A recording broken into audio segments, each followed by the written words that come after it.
Hey there, it's Jim Dodson, the Florida Bike Guy. Welcome to our live stream. Have you been curious about what motivates people to do extraordinary things? We have a great guest this morning. You're going to love to hear the story of Tracy Sefcik. Tracy Sefcik, I mispronounced her last name, Tracy, who epitomizes that expression we've heard from time to time that, hey, if she can do it, anybody can do it. But this would be what Tracy would say about herself.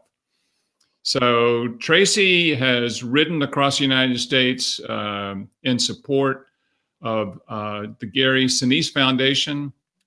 Tracy, why don't you say hello? Hi, everyone. Thanks for joining. So where are you joining us from, Tracy? I'm actually just north of Chicagoland, up in Wheeling. And what's the weather like up there? About 10 degrees and about 10 to 12 inches of snow. All right, sounds great.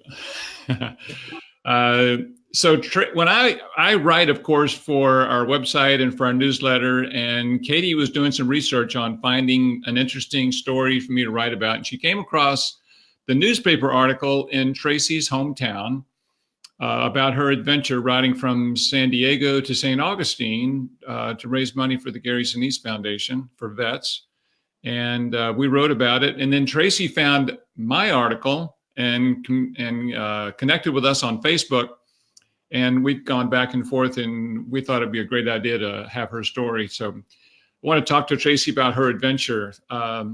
So tell us about, why you made this decision to make the ride and what you did to raise money for the foundation, sort of the preliminaries before the ride began.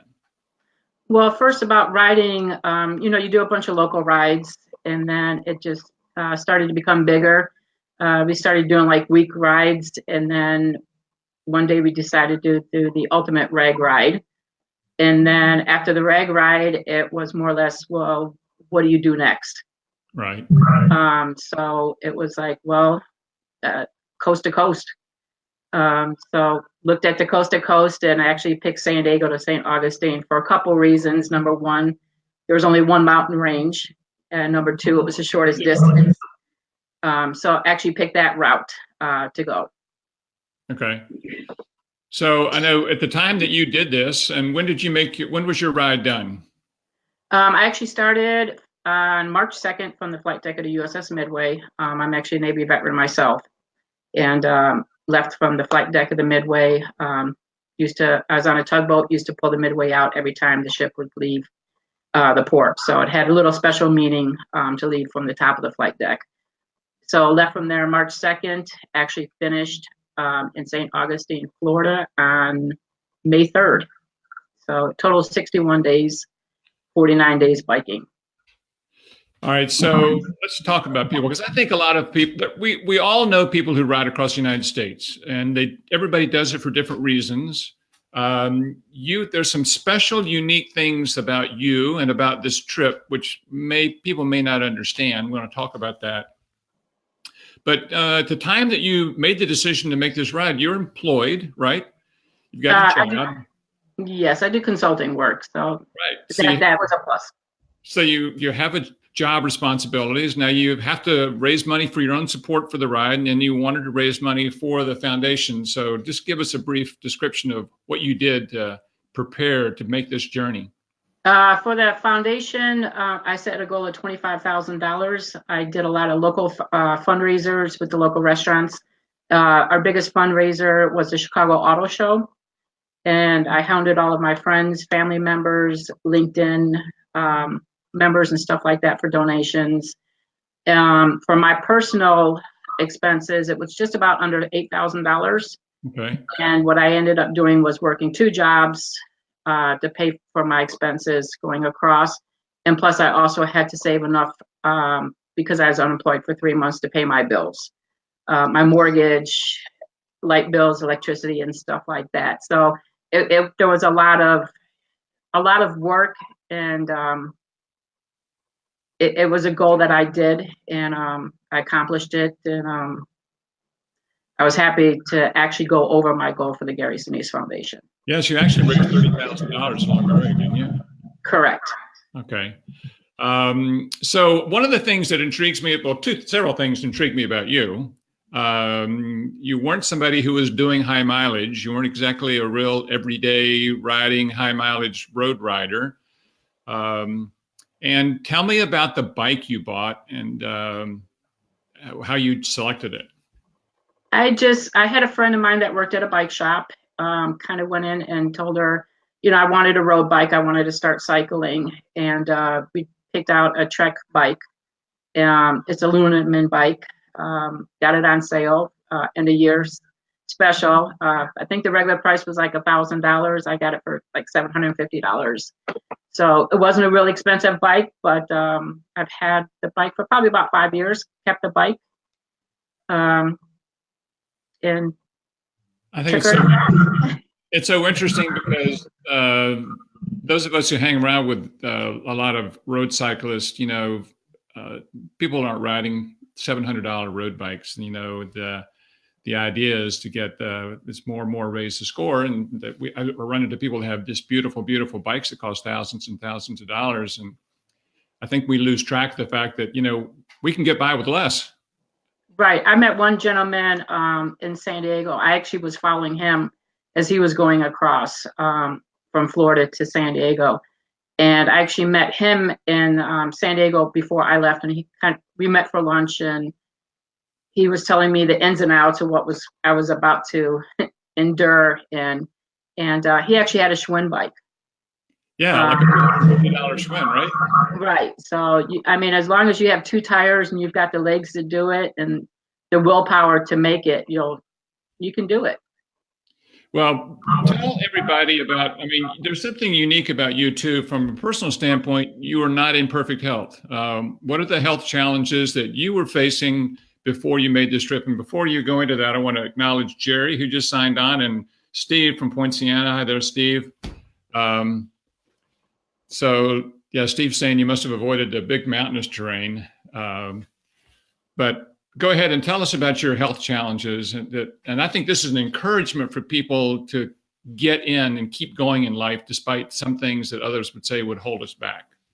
I've got a few health conditions. I'll go from easy to hardest. I have asthma, I have a brain tumor, and I also have epilepsy. So and these are the things that you're actually, at the time that you made the trip, you're actually under treatment for each one of these. And for the asthma, you actually had to carry a breathing device with you on the bike. It's just a little added weight and responsibility for you to tote around every day. Is that right? Right. I take a pill, I take my inhaler, and then I also have a portable breathing machine. Okay. For my asthma. And you take medication for your epilepsy every day? My epilepsy every day. And then I take pills for my migraine headaches. That's kind of caused by the brain tumor. Right. So big kudos for you. Really, it's such an encouragement for me to hear you talk about that and the fact that you set all that aside, because what really motivated you, Tracy, we haven't talked about the fact that you were a vet yourself. You were in the service, right? Yes. I come from a long line of military. Okay. And what branch did you serve in? I was in the Navy. And when was that? I served 83 to 87, and then I was actually married to the Navy from 83 to 2002. So I joys of both sides.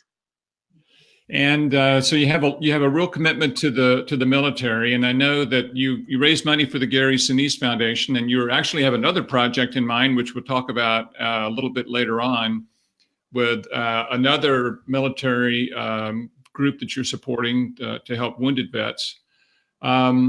So I know that you took this trip and you're riding from San Diego to Phoenix, but another part of your story is unique as well, in that you left San Diego, as you said, from the deck of the carrier Midway, right? Yes. And you traveled, but you had someone traveling with you to Phoenix. Tell me who that was, and it was just the two of you, I think. Right. I had my other half. Martin went from San Diego to Phoenix. We were supposed to do the whole trip together. Right. However, things change, and unfortunately, he could only go to Phoenix with me, which then I became a solo cyclist from Phoenix to St. Augustine. So all alone, as a woman crossing the country from Phoenix to St. Augustine and you're really carrying everything on your back. I mean, on your bike rather. You didn't have a SAG vehicle. You didn't have somebody following along with a support vehicle to help you. You were self-contained. Is that right? That's correct. Luckily, I did have a GPS. I had a Garmin, and my family, every morning I would text and say I'm on the road, and pressed a button, and they would be able to track exactly where I was going from my Garmin. Very cool. A couple times I did get a couple phone calls. They would zoom in and say, "Oh, I see you're eating lunch at Burger King. Sweet. How you doing?"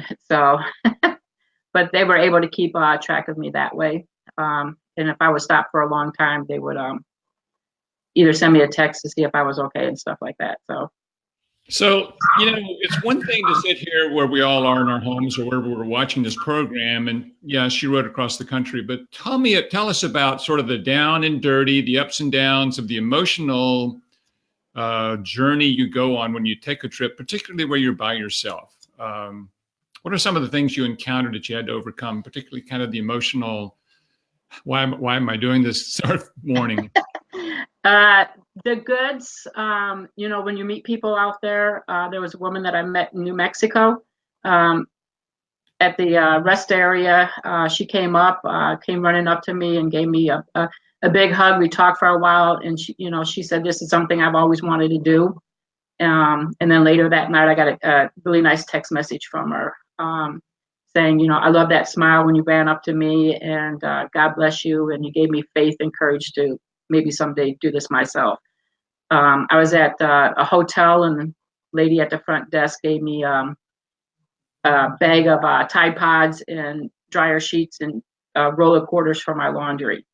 So those were a lot of the ups, just seeing the support that people were giving me across the way, and encouragement, and text messages.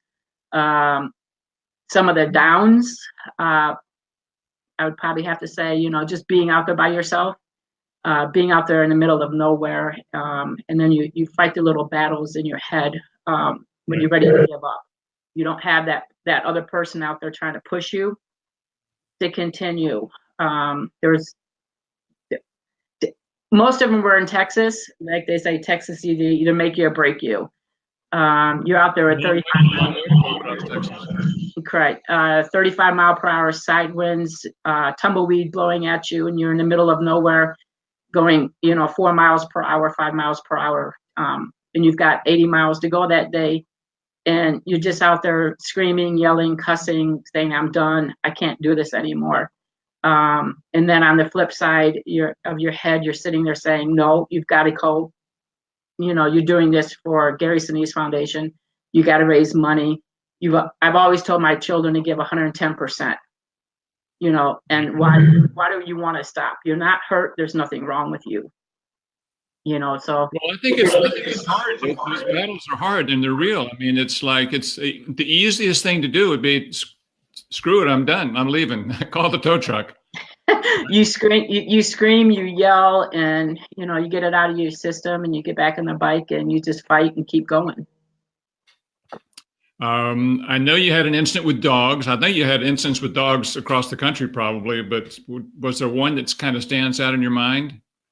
I was chased by 32 dogs. I actually kept track. But there was one incident in Louisiana where there was actually 4 dogs and myself, and I was off of my bike, and every step that I would take, the dogs would get down lower to the ground and growl at me. I was probably there. I felt like 20 minutes. It was probably less. How situations like that seem to always feel longer. And then all of a sudden, a pickup truck had come, and the gentleman had seen what was going on, and he actually got in between us. Amazing. And he told me, he said, "If I tell you to get up on the side panel of his car," he said, "drop your bike and get on." Which meant the dogs were coming around to the other side. Wow. So, but he actually was there for probably about a block, and then I was able to get back on my bike and go. But it was a pretty scary situation. probably one of the scariest ones with the dogs, because I did not know if I was going to make it out of there.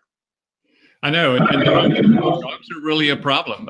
They're scary. They're unpredictable. They can cause you harm directly, or they can get in front of your bike and cause you to go down. We see that a lot in our practice.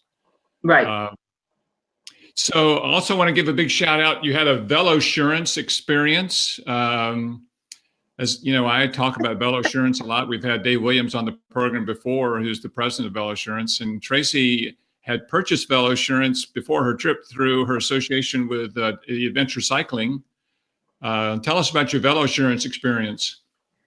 Well, I was in Arizona, and I was going up a mountain, and I was actually very happy because I was like, I've got this mountain. And I was on the last swag of the mountain, and I went to sit back in my seat, and all of a sudden my seat turned to the right. And I was like, oh no, what just happened? Yeah. And I got off of my bike, and I was holding my seat, and the rest of the screw was laying on the ground, and the thing that the plaque or whatever it was that holds the seat on or whatever. And I was standing on the side of the mountain holding my seat. So I actually called them. Not close to anything, right? Not close to anything. I could hear like the rattlesnakes out in the desert and stuff. And I actually called the lady up on the insurance side, and they came and got me a big flatbed truck, came and put my little bike on there and took my saddlebags and took me to a couple towns over where there was a Walmart, and I actually got a Walmart seat put on my bike and back on the road again. On to El Paso. On to El Paso. I was happy to get my regular seat back on. So I think about that really for a minute. So you're 30 miles probably away from the nearest town. There's nobody around. Your seat's broken. You can't ride the bike. It's like, what would you have done otherwise? You had to be waiting for a car to come by and pick you up and take you, hopefully. Right. And hopefully it was a good Samaritan in a car. Exactly. So. So talk to me a little bit about where you stayed, because I think you stayed in a variety of places from camping to hotels. And how did that work out for you? I did a couple of stealth camping alongside of the road. One night underneath of a overpass, which was very loud. I do not recommend that. I stayed about 7 nights with Warm Shower Host. Yeah. If you're not sure what Warm Shower Host is, it's a bunch of cyclists that we let each other in our houses and feed each other, let each other wash clothes, do laundry, just sit down and talk about our riding experiences. And then the rest of the nights were in hotels. Okay. And were you eating basically in restaurants along the way? You were trying to cook on the way, or what did you do by carrying food and water? Well, food was mostly restaurants, sandwich from the gas stations. Sometimes where there wasn't anything in between, I'd grab a ham and cheese sandwich, bag of chips, and put them in my bag and eat them when I got hungry.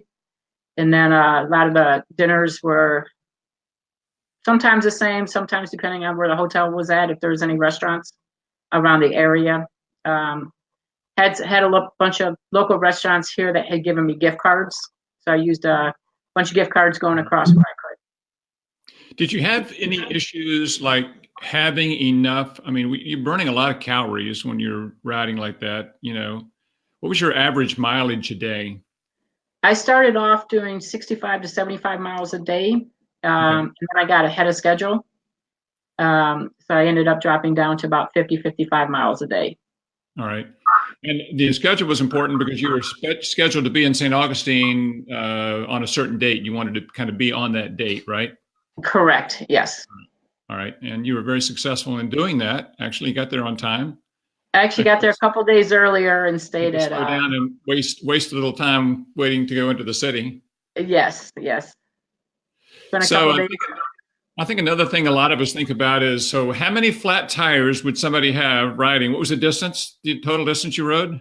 3,042. All right. So how many flat tires do you have in 3,042 miles? I had 2. Yeah. 2 flat tires. One in New Mexico and one about 8 miles before the finish. Isn't that ironic, that you almost made it and would have had only one. Right. Right. I was And going past the VFW and I was reading the sign and not looking at the ground, and all of a sudden, pop. So talk about just the finish. What happened at the finish of the ride? Talk about that. It's kind of a lot more than you expected. Oh, Jesus, yes. I was already filled with emotions with the finish. I hadn't seen my family, my son since Phoenix, and then my mom had come down, and Martin had come down, and I hadn't seen them since San Diego and Phoenix. So I was already emotional. I was emotional about, cycling across and that I did it. And then we met at a staging area, and I knew I was going to get a police escort coming in. So we met at the staging area, and then all of a sudden I had St. Augustine Beach Patrol there, St. Augustine Police there, St. Johns County Sheriff's Department there, the fire department there, all kinds of media people there, and I just like broke down. It was overwhelming, the people that were coming up thanking me for what I was doing for the first responders and for military veterans and stuff like that. So then we started to proceed out into the road, and I'm like, well, they're just gonna, follow me in and stuff like that. And next thing I know, there's like blocking off every street as I was coming through, almost like a parade, just for me. Another small parade. You on a bike. Right, me on a bike, and it just made it more like, oh my God, I can't believe that they're doing this. For me, I mean, people ride across the United States all the time. Right. So it just made it that much more emotional. And then we had driven the course the day before, and I knew that as soon as I came around the corner, the pier was there for me to finish. And so I came around the corner, and I see my two sons standing there. And then I started again, and I wanted to run over and give them a hug, but I couldn't do that because I had everybody behind me and stuff, because I had the AMVET riders as well. So I had like 14 motorcycles behind me. So then we pulled in and had a bunch of people standing there. There's probably about maybe 25, 30 people that were standing there cheering me on when I finished. St. Johns County Commissioner and a bunch of other people were there as well. It was exciting, and of course I had to go dip my tires, and Jeff from the Channel 5 News was there, and he dared me to go in the water too. So I decided to dip myself in the water as well. So I actually went out in the ocean and took a dip myself. Well, I know, it was a great finish to a great experience for you. There's some things I want to talk about, sort of the aftermath of the ride. We'll get back to that in a minute. I just want to take a short programming break. I hope you're enjoying the program with Tracy here this morning. If you have questions or comments for Tracy, put them on the screen. We'll be happy to address her while she's here live in front of us. Just want to remind you that in our personal injury practice, we certainly emphasize the bicycle practice representing cyclists throughout Florida. If you know somebody, if you've been injured in a crash or know someone who's been injured in a crash, I would encourage you to call and talk about it. My expression is always, it never costs money to talk. And you never write a check to our practice for anything, whether we represent you or just want to talk about a case that's happened to you or someone else. Of course, we represent all types of personal injury clients, and it doesn't matter where you've been injured in Florida. We represent clients, particularly cyclists throughout the state. So if we can help in any way, always give us a call. Tracy, I know that you went through some emotional roller coaster, so to speak, when you finished this ride. You've been 61 days on the trail. Tell us about sort of the letdown, I guess is the right word, that you kind of went through for the weeks and months afterwards. Some of the letdowns was I came home, and for the 61 days, I felt like I had a meaning in my life. I was getting up and I was cycling. I was raising money for veterans. And when I came home, I kind of felt like I didn't have a meaning anymore. Right. And So it, it was really like driving me crazy, I guess you could say, that I didn't have that feeling, that urge that I had to do something. So that kind of led me into my next adventure. But it was just an emptiness feeling. Well, I think that that's sort of a natural thing because you get so you had months of buildup, getting ready, saving, generating the support that you needed. You had the 2 months directly every day on the road, and then it's like when your kids graduate from high school and they leave the house, it's like boom, they're gone, and boom, Right. it's over. And like, what do you do now? And Correct. because you feel such a high, like particularly when you get to St. Augustine, and it's like, wow, look at this, look at this response I'm getting. Correct. You have that feeling of joy and happiness, and I did this. And when I was in Austin, Texas, the owner of New Lenox McDonald's had actually donated $2,460 to make my goal of $25,000. Wow. So it was a nice thing there to make my goal in Austin, Texas. And so with that, and to continue on and stuff like that. But when I got done, it was just like you said, what do I do now? I have to do something, and I had that drive. And All right. So I want to ask you about kind of your next project. Tell us sort of like your lasting impression, sort of my takeaway from this experience. What did it do for you? it pretty much told me that what, you can do whatever you set out to do. If you put your mind towards it, you can do it. And I think with everyone, if you have the urge, you have the right mind, and you have the goal set that you can do it, you want to do it, you're gonna do it, and you're gonna complete it. There's a great quote by Amelia Earhart that I love and I remember all the time. It said, "The hardest part is the decision to act. The rest is just tenacity." And Mm-hmm. that really sort of, I think, sums up what you're talking about here too. Like one guy asked me at the finish, about the physical aspect of it, and it is physical, no doubt. You're cycling, and no doubt I walked miles when I couldn't cycle up the mountains or the hills. But it's not the physical, because the physicals you'll adapt to those. If Right. you can't bike it, you walk it. It's the mental part, but the mental part, it goes away. You go out there, you have a good cry, you scream, you yell, you have your little temper tantrum, and you go on. But the joys of at the finish is just like you said. It's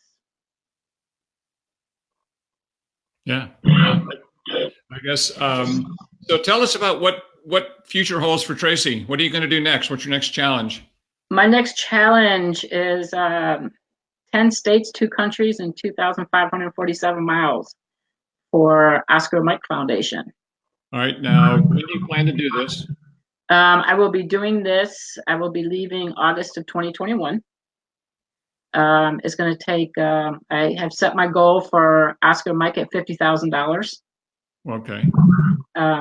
Double what I went for Gary Sinise Foundation. Right. So that's going to be a couple years of fundraising, working a couple of jobs to save up money for my expenses, pay my bills while I'm gone again, and cycle north, east, south, and west. I think that one of the part of your plan is to end up. We've got a on the screen. You'll see the bit.ly link for helping Tracy to help the vets. The bit.ly help the vets by bike. So I know that when you do this ride in 2021, you hope to end up, or the plan is to end up in New York City on 9/11. Is that correct? That is correct. I'm going to be going up north through Wisconsin, the Upper Peninsula, through Canada, down through New York, and I will be in New York City for the 20th anniversary of 9/11. Okay. From there, going back down south through Pennsylvania, then back up through Ohio, Indiana, and finish in Chicago. And I know we'll talk a little bit about the Oscar Mike. So for those who weren't in the Marines, tell us what Oscar Mike means. Oscar Mike means on the move. It's a Marine expression, correct? Correct. All right. So who's founded Oscar Mike, and what is their mission? Noah Carrier started Oscar Mike. He was actually a Marine that actually left on 9/11 to serve an Operation Enduring Freedom. 3 days after he came home after a 2-year tour, he was in a car accident and became paralyzed from the neck down. Yeah. After 7 years of life-changing events, drugs, alcohol, suicide thoughts and stuff like that, a friend finally got him into adaptive sports out in Colorado and got him skiing. And from that, he actually felt that he had a purpose in life.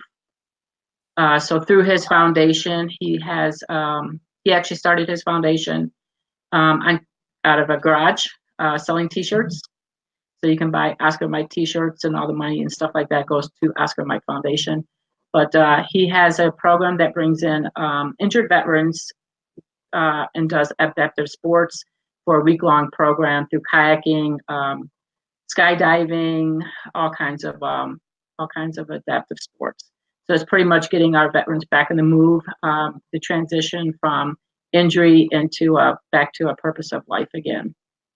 Yeah. So there are other programs similar to that. It's the concept that people who, particularly veterans who were so physically active and strong and what have you, and they get injured, they get wounded, they lose a limb, they get paralyzed, and they feel like they can't do any of those things again. And it's sort of to get them moving, get back in the action, get back in the sport, the game that really brought meaning to their life. It's a life-changing program.